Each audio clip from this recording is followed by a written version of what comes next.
Swayam Prabha. Digital India. Educated India.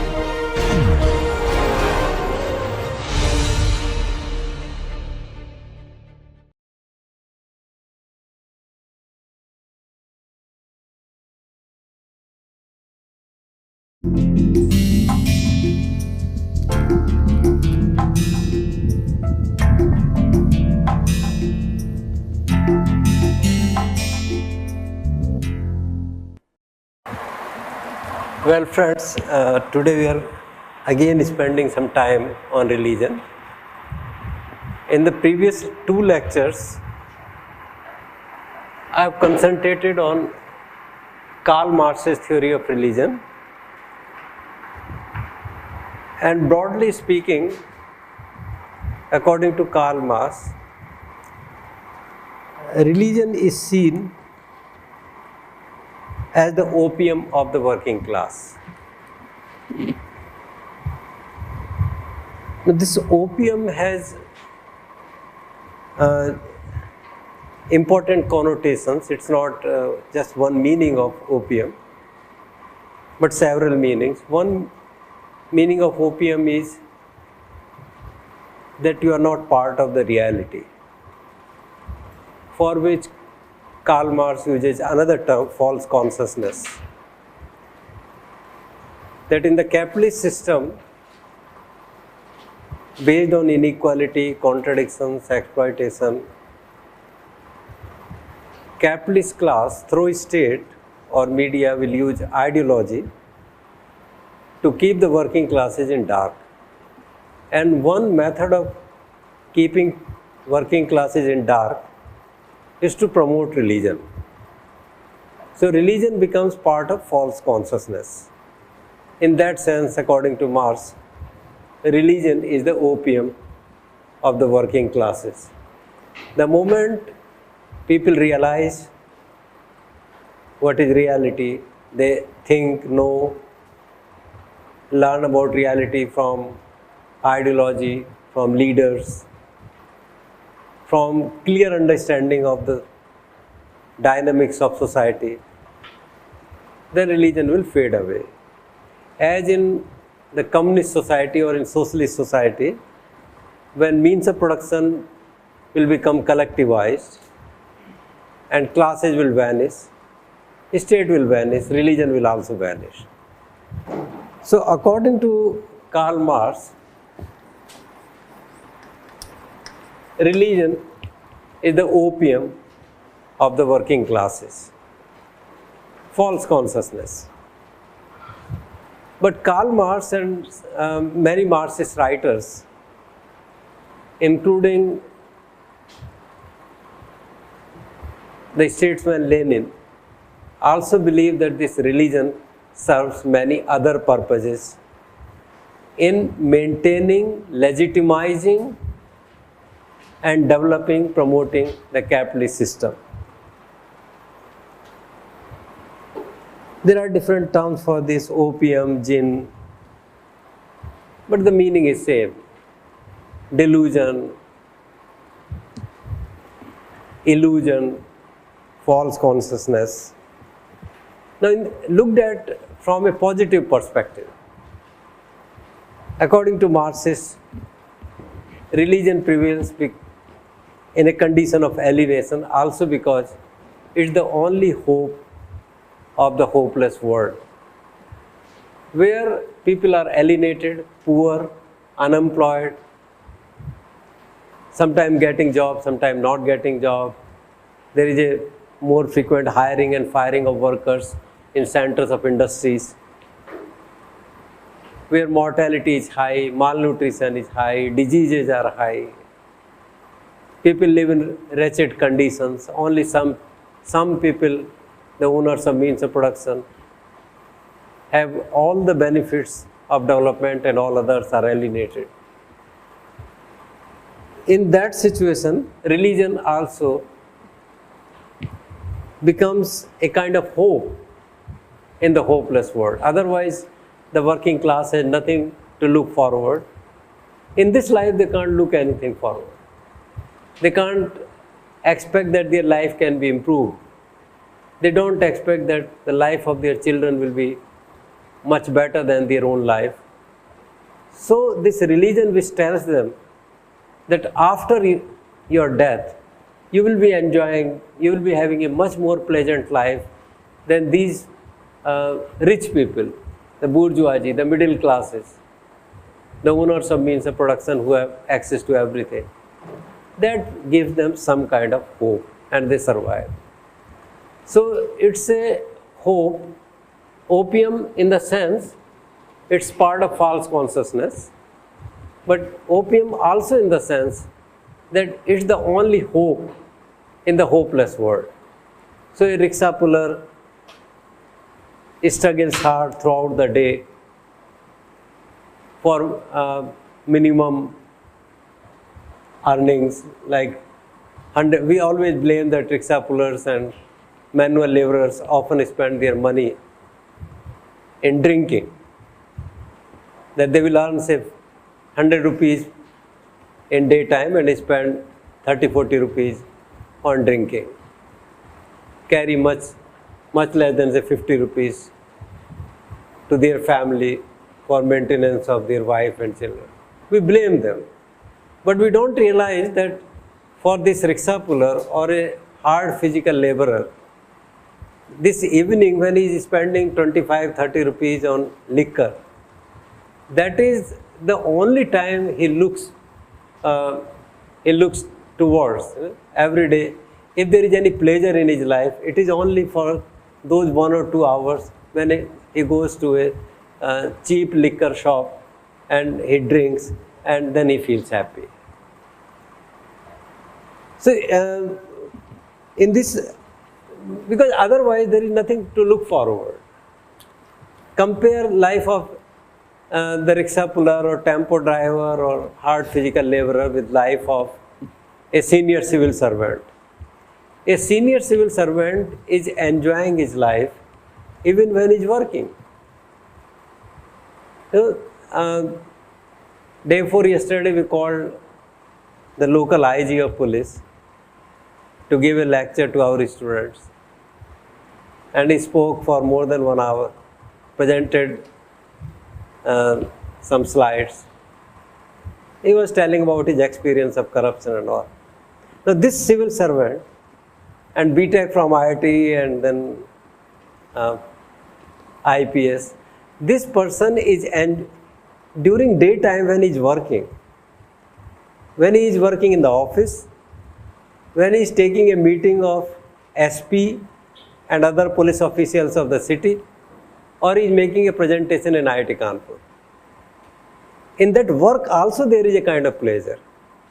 He is enjoying during the working day also. In work there is a pleasure. All his needs. One day I wrote on the board what are all the needs of a human being using H. Maslow's framework of need hierarchy. All the needs are satisfied. On that day, that IG Sahab was feeling that he is the greatest of all those present in the audience. He felt that he was the greatest, certainly greater than the faculty members of IIT. Because when I introduced him to one faculty member of computer science, with certain degree of pride I said that IIT Kanpur is one institution where its own graduates are working as a faculty member. In computer science department, there are lots of opportunities for BTechs of computer science, BTechs, MTech, PhD. So I said that we are very proud of this fact that in our computer science, Karkare was from computer science. And the immediate response of IG Sahab was that they must not be BTech from this place. He made a distinction between BTechs of this place and MTech and PhDs of this place. And he made it clear that it is only MTechs and PhDs of this place who are a slightly inferior breed of graduates who will become faculty subsequently. BTechs of this place will not like to become faculty. So high, so inflated was his ego. Even during daytime, when he is working, he is conducting meetings, speaking somewhere, meeting minister, you know. So, or a capitalist, or even as a teacher. You know, I don't feel a need to, as a teacher, if I like my work, as a teacher, if I like my work, the work gives me so much of satisfaction that I don't look for an evening of liquor. Actually, sometimes I lightly say that these 1 or 2 hours which I spend in the classroom are the best hours spent in daytime for me. If I like teaching, if I don't like, but most people we expect that in bureaucracy, middle class, upper middle class, they like their work. And work is also such that it can be liked. It gives them money, maintenance, sustenance, it gives them status, it gives them diversion, creativity, expression of their ideas. It provides for interaction with like-minded people, lots of things. Creativity, diversion, challenge, whatever we expect. Modern psychological theories of motivation tell us we get all those things. So we are happy. But look at the workers, alienated workers. What is happiness in running a rickshaw? What is happiness when he is pulling 3 persons, 4 persons sitting in his rickshaw? Or somebody working in scorching sun throughout the day for construction of a 6-story building somewhere. There is no happiness in work. And when there is no happiness in work, then the happiness has to come from somewhere. It may be liquor or it may be religion. So religion is everywhere, and for alienated workers, opium or liquor, desi liquor, something to take them away from the miseries and wretched conditions, hopeless condition of this world should be there. And as an institution of society, religion does that job. Liquor is a bad thing. In society, it is always rejected. In those societies where most people take liquor, even there, drunkard is to be used in deviant or abusive sense. But religion, as a source of hope in the hopeless world, is there. People feel, workers may feel happy. A priest may go to a worker and say that Jesus will save you.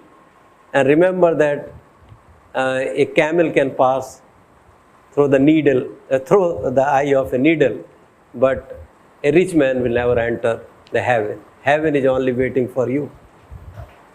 And the workers will feel happy. Or a Christian priest will come and say that, you see, you cannot ever serve 2 masters. Workers know only to serve. So priest will tell them that no one can serve 2 masters simultaneously. And likewise, you can either serve God or you can serve materiality. Means you can either look for material rewards in this life or for religious merit or for purity or for grace of the God or the grace of the Son of God. Or similarly in all religions.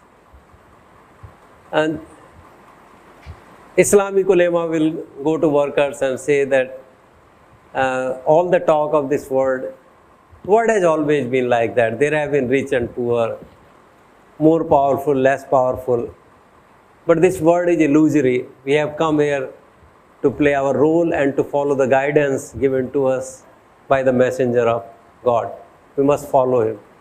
The only right thing is to follow the messenger of God, because a day of judgment will come, and on the day of judgment, God's decision or what will happen to your soul will not depend on whether you are a rich person or a poor person, you are educated or uneducated, or you are conservative or revolutionary. You will be judged on the basis of whether you truly believed in Allah or not, and whether you truly followed what was told through the messenger of God to you people. That is the right thing. And the workers may for some time forget the wretched conditions of the world around. Same thing with Hindus. And then This opium also in the sense of false hope. Religion may create false hope. So in this world also, sometimes religion creates false hope in this world also. So you pray your Lord, your God, your gods and goddesses. You carry prasad with them, you offer gold, you offer money, and you believe that your desires will be fulfilled. That by going to temple, your desires will be fulfilled, and you feel happy. At least for some time, till the results come. If 6 months before the exam, final exam, annual exam, you tell God that God, I will offer you this much money or this prasad, you give me first division, or you do something so that I top my university or board. So at least for 6 months, till the result comes, you are happy. And if result comes in your favor, you are doubly happy and you attribute this to God. If this does not come to your favor, then in place of blaming God, then you find some other interpretation. Either that you did not truly worship, or there was some sins, some disbelief in your activities and your belief systems, or because of some deeds in the previous birth. Deeds in Indian society, where most of us are Hindus, not Christians or Muslims, this deeds in the previous birth is a very good explanation for everything. That I did not get this, or I got this because of deeds in the previous birth. You know, sometimes when I see in a lighter vein, it's not true, but in a lighter vein I'm saying, then I see many of my colleagues very stressed in taking classes and in checking answer books. And when they see me, he remains so cheerful, even when he is evaluating answer books of 100 students. So I tell them, अरे भाई मुझे कुछ फर्क नहीं पड़ता है, क्योंकि मैं कापी उठाता हूँ, and even without reading their answers, I give some marks, because I know that their marks are based on their deeds in the previous birth.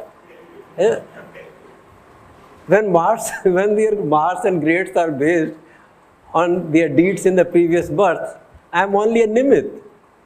So whether I read their answers or I do not read their answers, it doesn't matter. So religion tells, religion provides explanation of the unfavorable circumstances, and religion keeps us hopeful.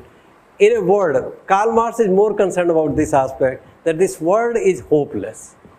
This world is full of contradiction. This world is full of inequalities, miseries, exploitation, dominance, oppression, this capitalist world. Now, if they do not take the opium, if the workers are not under the influence of the opium of religion or false consciousness or false hope, then they will try to understand the world. Then they will try to understand the sociology of this world. And they will start, on the basis of their true knowledge of this world, they will start doing something to change the world. Marx believed that those who know about the world, they are, by the influence of their knowledge, going to change this world. And that means by nature, a subject like sociology or the knowledge of the world is going to be subversive. After knowledge of this world, you cannot remain in this world as you are. The knowledge will force you to change the world. So when real consciousness, for which they will use the term revolutionary consciousness. There is a false consciousness and there is revolutionary consciousness. When the revolutionary consciousness will come, then people, the working classes, will change the world. And in changing the world, what it means, what Karl Marx envisions as a society in which there will be no exploitation or oppression, Karl Marx believes that since the private ownership of means of production has created all these conditions, so collectivization of means of production will change the world. If you want a formula for changing the world, the formula is collectivization of means of production. When means of production are collectivized and under dictatorship of proletariat they become the property of the state, then gradually the proletariats or the working classes will use that property, that capital, a means of production, for the upliftment of the whole society, since there are no classes. Then if there is a surplus in the sense of value addition, not in the sense of labor expropriated from the working class by the agents of capitalism, then this value addition will be used for the upliftment of all the classes. There is no class, upliftment of the whole society. So whole society will benefit from education. Whole society will benefit from political, legal, moral, all kinds of developments in society. This is what Karl Marx thinks, collectivization of means of production. Now this was the Marxist theory of religion.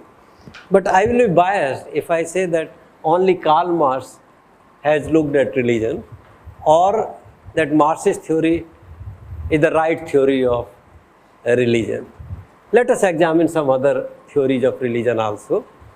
And let us see how some other sociologists have looked at religion, because this alienation or false consciousness or opium as a metaphor for religion may also have some limitations. If there were no limitations, if Marxist theory applied to everything and to all societies, then the work will stop there, then sociologists will stop working, and everybody will be talking of Marxist theory only, then sociology will become a religion. But sociology is not a religion, and there are other sociologists who have looked at religion in other ways. And today we will look at some of those viewpoints which are given by other sociologists. I have also written some points from Gisbert's book, and so that I do not forget to cover some major points of sociology of religion. Like family we discuss that there are various types of family. There is joint family, nuclear family, vertically extended family, horizontally extended family. In state we have various types of states. We have anarchy, we have state capitalism, various types of capitalism. We have socialism, communism, fascism, Nazism. Similarly, religions are also of different types. And sociologists have developed certain terms to convey that there is a variety of religion. There are some people who are atheists, who do not believe in God, or atheism. Atheism means non-believing, lack of belief in God, or lack of, sometimes also interpreted as lack of belief in religion. Atheism is lack of belief, and theism, if you remove a, theism, T-H-E-I-S-M, theism is belief in God or belief in religion. Now theism is also various types. Theism may be polytheism. Polytheism means belief in multiple, a large number of gods and goddesses. There is some anthropological work to show that initially there was superstition, animism. I will explain the meaning of these terms. Then magic, witchcraft, sorcery. And when religion comes, in almost all religions, all major world religions, Christianity, Judaism, Christianity, Islam, Hinduism, you find references to superstitions, animism, magic, witchcraft, sorcery, which shows there are clear statements in Old Testaments and New Testaments and in Quran and in all Hindu books, which show magic and witchcraft as prevailing at a time when somebody was trying to develop some or spread some religious beliefs and ideas. Gradually, when religion is spread, we find statements to the effect that before Judaism, before Christianity, before Islam, and at least in that part of the world where this Judaism, Christianity and Islam prevailed, there was practice of polytheism. Polytheism means people believing in diverse gods and goddesses. Poly means many, theism means belief in God, and polytheism means belief in multiple gods. Case of India is different. In India, there has not been a progression of this type, that polytheism to monotheism, which under the influence of all these religions, Judaism, Christianity and Islam, there has been a progress from polytheism to monotheism. That in those areas where these three major world religions spread, people gradually shifted from polytheism to monotheism. In time of Prophet Muhammad, there were so many small temples, religious practices, gods, goddesses, people worshipping pebbles and having so many mythologies. And Prophet Muhammad said that all this is superstition, ignorance, non-religion, and there is only one God, the Allah, worship only Allah. There is only one God, Allah. So there was polytheism. Some people may say that in many parts of Europe and Asia, either Buddhism or something similar to Hinduism prevailed, because that is closer to polytheism. And Prophet Muhammad made people monotheistic. Actually, Islam is much more monotheistic than Christianity or other religions, including Judaism. Because in Islam, there is only one God. You worship God. You do not worship any other person. You worship only God. Prophet Muhammad was not the son or friend or anything or family member of God. Prophet Muhammad was the messenger of God. So it's what you learn in Quran is the word of God. There is no one between you and God. You are not expected to bow your head before anyone except God. God is almighty, God is everything, and God is everywhere. Monotheism. Pantheism, pan means everywhere kind of. So there are also some religions which are based on the belief that everything is God, or in everything the true essence of everything is God. God is everywhere. What is this God is everywhere? Can you imagine what is this kind of belief? God is everywhere. I think this pantheism kind of, one thing in all religions of Judaism, one major difference between Judaism, Christianity and Islam, God is outside the creation. Because God created this world. The basic story of creation of universe is believed by everyone, Judaism, Christian. These are offshoots. Islam is offshoot, in some sense, an offshoot of Christianity, or a movement which tried to rectify certain weaknesses or some errors which creeped in Christian beliefs, or errors of polytheism prevailing in those parts where Prophet Muhammad worked. And Christianity is obviously, Christ did not say that he is spreading a new religion of Christianity. Christ believed that he was a Jew. He believed in Judaism. Jesus Christ's own religion was Judaism. It was not Christianity. It was like Gautam Buddha. Gautam Buddha did not say that he is spreading a new religion.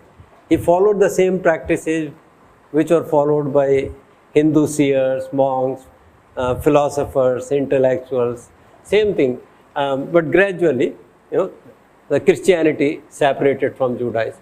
In all these three religions, one interesting thing is that God is outside the creation. So, because God created this world. If God created this world, then God cannot be found in this world. And there is again a mythology of when did God create this universe? What is the place of man in this universe? How did man get created? How did woman get created? What is the relationship between man and woman? What should be the ideal relationship between man and God? What is the similarity and dissimilarity between God and men and women? And what is the relationship, what kind of relationship God expected to exist between men and other creations of God? But there is also a worldview more prevalent in India, that everything is God. And this everything is God, most religious tendencies of India, philosophical tendencies, most religious and philosophical tendencies of India believe that God is in the universe, in the creation. So, whether it is Purush of Sankhya or it is Brahman of Vedantins or it is Krishna of ISKCON or anything else, for most philosophies of India or of Hindu origin, Hindu means which is not non-Hindu. Everything which is not non-Hindu is Hindu. So, for all these philosophies of Hindu origin, God is in the universe only. This is one very interesting philosophical difference between these religions and Hindu religions. Although the practicing part of Hindu religion, rituals, rites, many belief systems, common belief systems prevailing in society are not different from beliefs of these people. So, ideally, God is, there are distortions, there are true belief systems as given in the books, and there are practices. Practices do not always match with the beliefs. In religion, belief is one thing and practice is another. And this discordance or this inconsistency or incongruence between beliefs and practices is found in all religions. According to, just to give one or two examples, according to Islam, you can do sajda or you can bow only before God, before no one else. And you will not ask for anything to anyone else other than Allah. It is un-Islamic that way, going by the fundamentals of Islam, and there are many Muslims who believe in this theory. It is against the fundamentals of Islam to go to mazars of Sufi saints or others, including Ajmer Sharif. If you are a true Muslim, you will not go to Ajmer Sharif. If you are a true Muslim, then you will ask for anything from Allah only. You will not ask for anything from anyone else, no matter how good or bad or great or small they are. So, as a true Muslim, you are not permitted to visit dargah of any Sufi saint also.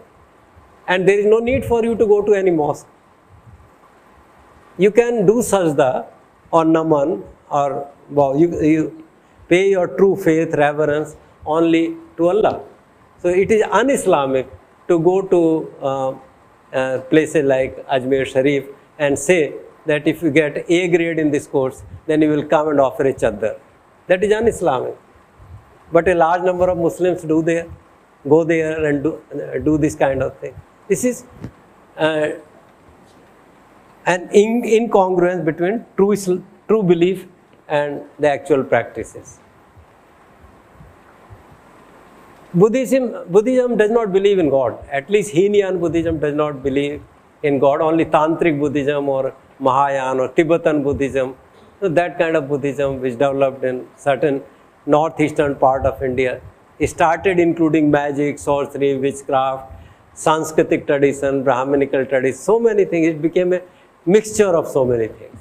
But otherwise, the true Buddhist religion does not believe in God.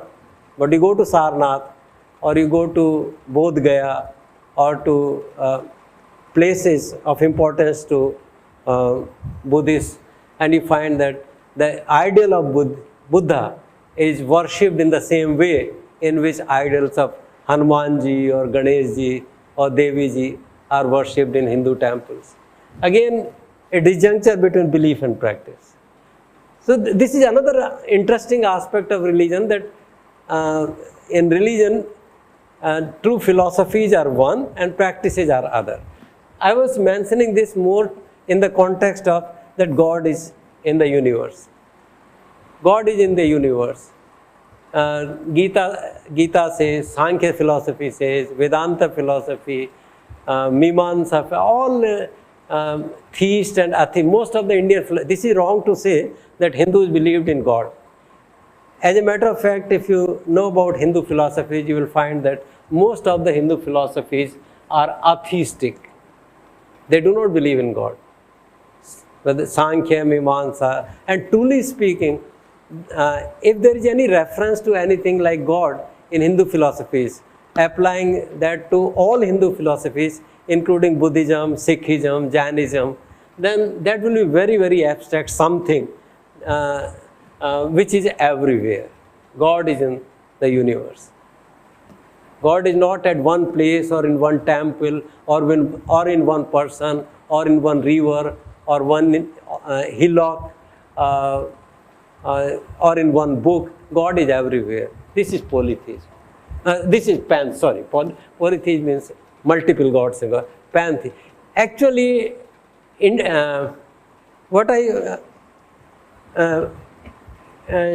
appears quite strange to me, and maybe here lies the role of social scientists to explain this problem, that if you look at philosophies of Hindus, then Hindu philosophy is to some extent atheistic or pantheistic. Brahman everywhere.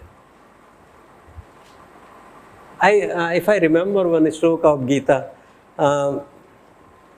Brahmarpanam Brahma Havir Brahmagno Brahmanahutam Brahme Ten Gantavyam Brahma Karma Samadhin, referring to Yagya, metaphors of Yagya. Everything is Brahman. A person who is giving Ahuti is Brahman. Ahuti is also Brahman. The Yagya Vedi in which Ahuti is given is Brahman. The goal of Ahuti is everything is Brahman. In Upanishads, everything is Brahman. It is the same Brahman which manifests in everything, men, women, plants, animals. Same thing is said by Nanak, same thing is said by Buddha, same thing is said by almost all philosophies of Hindus. Sometimes they make a distinction between Purusha and Prakriti, or monism and qualified monism, but essentially they all believe in pantheism. So either you can say pantheism can also be interpreted as atheism. Because if everything is God, you are God, I am God, everything, chair is God, in everything there is manifestation of God. You can call it pantheism or you can call it atheism. So, but like anywhere else, among Hindus, in our society also, there is a lot of disjunction between beliefs and practices. So when it comes to religious philosophy, in everything is manifested Brahman. Brahman is manifested in everything. But in daily life, a Brahman is Brahman, scheduled caste is scheduled caste, OBC is OBC. A laborer is laborer, IAS officer is IAS officer. Then we forget that IAS officer is also only Brahman. He is not more than Brahman. and the servant or the Shudra or the untouchable or the unseeable is also Brahman. We forget that. Actually, it would be great if some of such philosophies can be put in practice. But philosophies remain only at the abstract level, and in this daily world, we are governed more by the social forces than religions or philosophies. So, so this is atheism, non-belief in God, multiple gods and goddesses, one God, God everywhere, God in the universe. This is a major difference between this group of religions and Hindu religions, that in all Hindu religions, if you make a deep analysis of all Hindu philosophies, including Buddhism, Jainism, Sikhism, Vedanta, or Sanatan Dharma, or Arya Samaj, or any, God is in the universe. And then in all religions there is disjunction between beliefs and practices. Let me also spend 10-15 minutes, then I will come to some more interesting sociological ideas and writings of other people. Let me also make a distinction between these words, mostly drawn from Gisbert: superstition, animism, fetishism, mana, totemism, magic, sympathetic, contagion. Superstition, the definition of superstition that he gives is that superstition is the conviction, a belief, a conviction, a firm belief that something will happen owing to causes utterly disproportionate to the event, unrelated or disproportionate to the event. As for instance, the belief that business transacted on Friday will be unsuccessful because it is an unlucky day, or that the finding of a horseshoe will bring success. If you find a horseshoe somewhere on your way, when you are walking and you find a horseshoe, you consider it to be auspicious.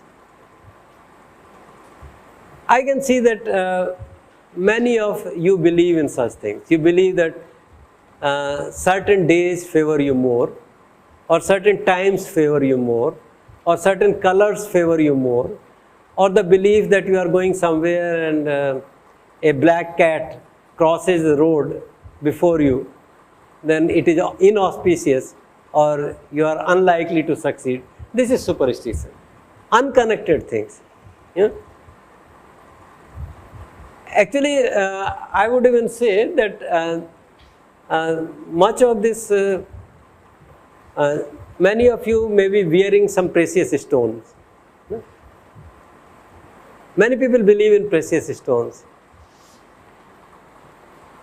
And these precious stones show that if you wear this stone, say pearl will give you peace. Somebody is mentally disturbed, anxiety, depression, stress. And somebody will, some astrologer or somebody dealing in stones, and your astrology will come and tell, acha, you have problem, you have depression, anxiety. I know, I could see by just looking at your palm, or I could just know from numerology. You tell me your date of birth and I will tell you what kind of problems you are suffering. Okay, you were born on this day and this is your date of birth, so I am sure that you are suffering from mental depression. And the client is surprised, how does he know? Actually, everybody is suffering from depression. कौन ऐसा हम में से जो दुखी नहीं है या जिसको कोई डिप्रेशन, कोई स्ट्रेस नहीं? But when somebody comes and tells you, because your date of birth is this and because your day of birth is this, तो आप थोड़ा अशांत रहते हैं. And you feel that, oh, धन्य भाग, great luck that I could meet this great yogi or this great person of knowledge. हाँ, sir, then why? What should I do? So he will say, you better dharan, you put on in some way, in the form of a garland or some way, or a ring, or you take a moti, because moti will cure all these things. But remember that ordinary pearls which are available in the market will not help you because they are duplicate. If you are really serious, then I am going to Haridwar and I will bring a real pearl for you. It will be a bit more costly, but that will solve all your problems. And our client is happy, and the pearl dealer after 1 or 2 weeks will come with a pearl costing 10,000 rupees. You will wear it in your ring and you feel, peace mil gayi, my stress has gone. This is superstition, disproportionate to the event. Or if you believe that you offer a piece of bread, आप रोटी तो नहीं कर सकते because you don't cook and you are not living in your home. So, but you have access to pizza. If you believe, if somebody tells you that before going to exam, you give a loaf of or a piece of pizza to a dog of this color, you will perform well in exam. And if you believe in these things, then you are a superstitious person. All of us are superstitious. Actually, when knowledge fails or our knowledge of scientific, technical causes of something is absent, then we become superstitious. There is a place, Sociology is a place in Himachal Pradesh, where from somewhere, from some unknown source, something like fire comes out. It's not fire, it's some kind of light, because if you touch that fire, it's not hot, it's very cool. But people believe that this is the goddess, Sociology, and there are stories, mythologies about several pieces made of the dead body of the goddess Parvati by Shivji, which fell in different parts of the country, where temples devoted to goddess have come up. So you believe in Sociology, and there are many people who will believe that if you go for darshan to Sociology, then this goddess of fire will solve all your problems. These can be superstition. No connection, no scientific, no rational, technical connection between event and what you do to influence the event. But it's interesting. It's a sociological problem, a question. How is it that in the scientific age, superstitions are not weakening, superstitions are increasing? Superstitions are not weakening. We expected that in the scientific rational age, with knowledge of science, superstitions will fade. But actually superstitions are increasing. And you open TV channel, you take any newspaper, I found that even those magazines and journals which were published by leftist organizations, or where the editors at one time had philosophies more tilted towards leftism or Marxism, even those magazines and journals have started showing your weekly predictions, that if your date of birth is this, if your Rashi is this, then this week will be like this. Superstitions are increasing. Animism and animatism, Gisberts make a distinction. Animism is belief in spirits. In Herolumbus, in more detail, they have given the explanation of animism, that this arises from intellectual curiosity of man. What happens to man after death?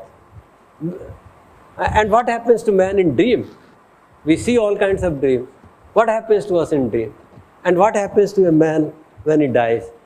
And the intellectual answer, maybe one of the possible intellectual answer, which the primitive man or unscientific man gave to man or other men, society, was that in our body there is a body and there is a soul. So in dream, soul departs our body, though temporarily, goes here and there, does many good things, meets friends, enjoy, sometimes has bad experiences also, and then comes back, and when we are awake, then our soul is within us. And when a person dies, actually it is his soul which has left the body. So the idea of soul, this is what animism means. Gradually, uh, uh, in Haralambas's book, there are two different concepts, animism and naturalism. Animism, he says, is because of the intellectual response to cognitive questions. Naturalism, when man sees around him powers of nature, floods, famines, fire, hailstorm, thunder, lightning, epidemics, earthquakes, then man attributes power to certain components of nature. Gradually, he starts believing that these components of nature have their own soul. Animatism. The difference is animism is the general idea of soul, body and soul, and animatism is the idea that the natural objects have their own souls. So there is a soul of river, and in Hindu religion, the goddess Ganga, Ganga becomes a woman, and she can be made happy, she can be prayed, she can be made unhappy, she can bless you, she can harm you if you. So people start believing in souls of natural things, and also a belief that these souls can be made happy, unhappy, they can be satisfied or they can be made dissatisfied, they can help you, they can be malevolent, they can be benevolent, and this all depends on your treatment of theirs. Fetishism is very similar to animatism, but animatism is more in relation to souls of natural things. Fetishism, belief in powers of something, fetish. And these precious stones is also an example of fetishism. If I believe in, if I believe that this bottle is very helpful to me, whenever I carry this bottle with me, then all my desires are fulfilled.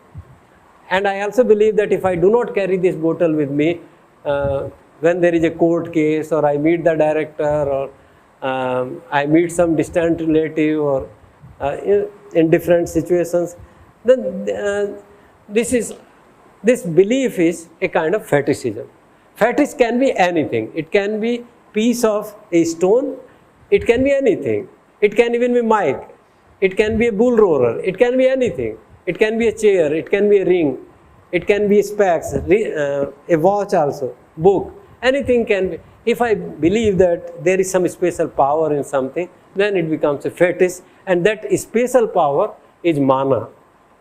The term for that special power, sometimes it happens, you may feel that something in which you believe, it may be anything, say a saligram.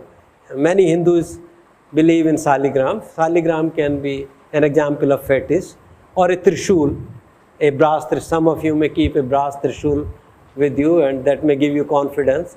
And keeping that brass trishul with you may solve many of your problems. But a time may also come when keeping the brass trishul does not help you. That time you may believe that now the essence of that trishul, or the mana, or that special power of trishul has vanished, because special powers can come to the fetish, or they may vanish from the fetish.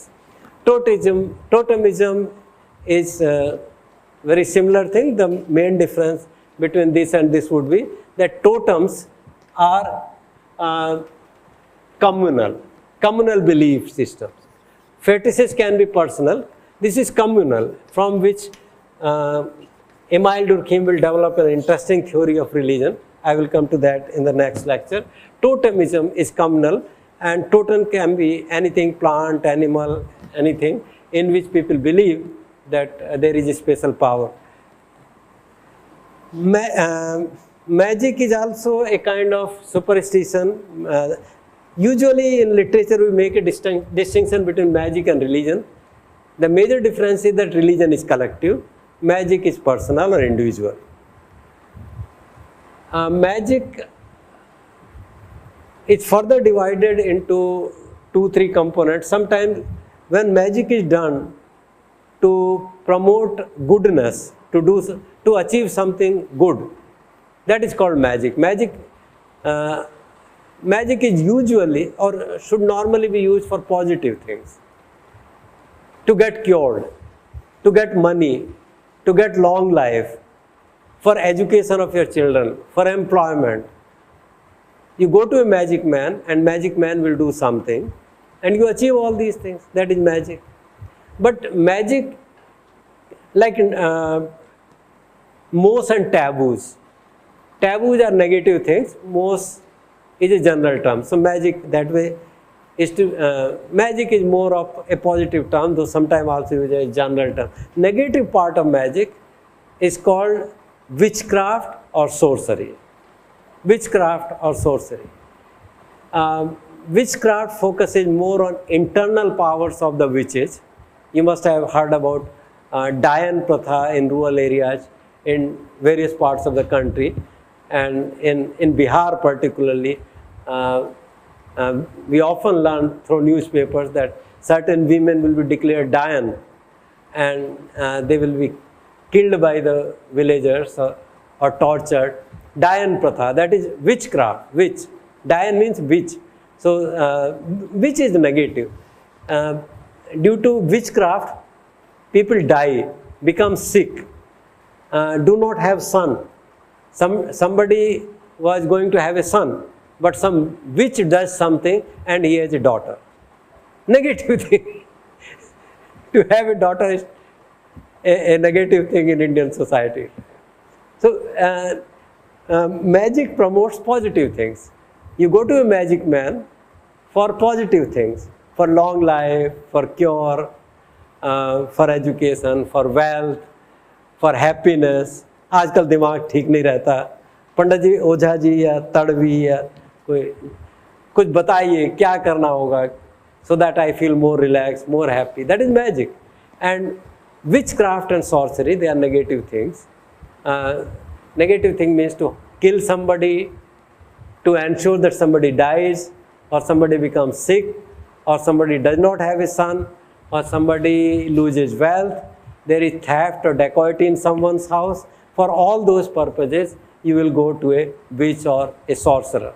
So, witchcraft and sorcery are negative aspects of magic, but they are all superstitions.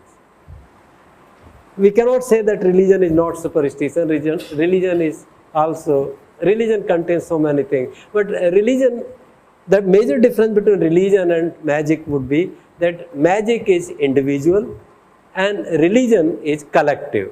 Religion has collective beliefs, collective practices, which may be called rituals or rites, a common belief in some textbook, in some text, like it may be Sri Ramcharitmanas, or it may be Guru Granth Sahib, or it may be Quran, or it may be Bible.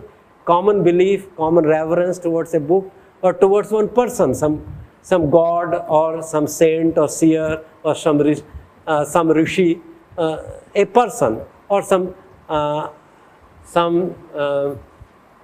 sign, symbol. But it is religion is collective. Religion also gives you identity.